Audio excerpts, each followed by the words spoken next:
माता शारदा की कृपा लिखो भाव अनमोल, कार्तिक महात्म्य का कहूँ चौथा अध्याय खोल। जय श्री हरि। क्या आप जानते हैं, जब वेद सागर में छिप गए थे और धर्म का प्रकाश लुप्त हो गया था, तो भगवान विष्णु ने कौन सा चमत्कार किया था? आज हम सुनेंगे कार्तिक महात्म्य का चौथा अध्याय, जहाँ भगवान स्वयं मत्स्य रूप में अवतरित होते हैं, जैसे कि हमने तीसरा अध्याय में जाना था। नारद जी बोले, ऐसा कहकर भगवान विष्णु मत्स्य अवतार का रूप धारण कर आकाश से सागर में उतरे। उस समय महर्षि कश्यप मंदाकिनी पर्वत पर तप कर रहे थे। वे अपनी अंजलि में जल लिए खड़े थे। भगवान विष्णु उसी जल में एक छोटी मछली के रूप में आए और महर्षि कश्यप की अंजलि में समा गए। महर्षि ने करुणा से उस मछली को अपने कमंडलों में रख लिया, लेकिन मछली बढ़ती ही गई। कमंडलों में नहीं समाई तो कुएं में रखी गई, फिर तालाब में और अंत में समुद्र में।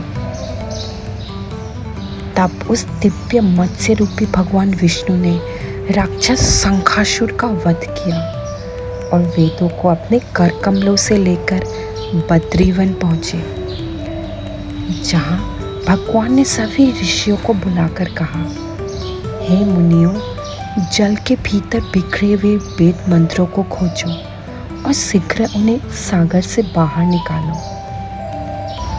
तपोबल से संपन्न ऋषियों ने यज्ञों और बीज मंत्रों सहित सभी वेदों का उद्धार किया। जिस ऋषि ने जो मंत्र पाया, वही उस मंत्र का ऋषि कहलाया। फिर सभी ऋषि और देवता प्रयाग पहुँचे।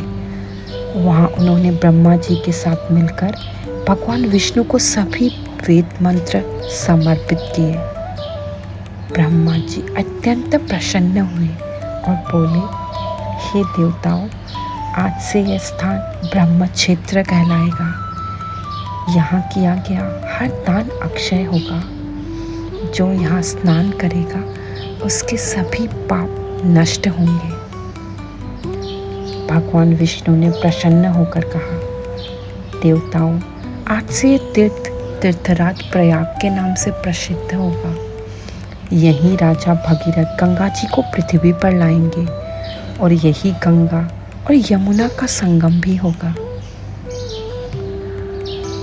भगवान बोले, जो भक्त कार्तिक मास में तुलसी की जड़ के सम्मुख मेरा पूजन करेगा, वह इस लोक में समस्त भोगों का आनंद लेकर अंत में वैष्णव लोक को प्राप्त करेगा। इस प्रकार ब्रह्मा जी और सभी देवता प्रयाग में स्थित हुए और अंत में वही अदृश्य हो गए। इसीलिए कहा गया है, कार्तिक मास में प्रयाग स्नान, तुलसी पूजन और दीपदान जीवन के सभी पापों को हर लेता है। अगर आपको यह दिव्य कथा पसंद आई है तो लाइक करें, कमेंट करें, जय श्री हरि, और सब्सक्राइब करें हमारे चैनल को, जहां हर दिन सुनेंगे ऐसे ही दिव्य पौराणिक कथाएं। कार्तिक महात्म्य चौथा अध्याय समाप्त।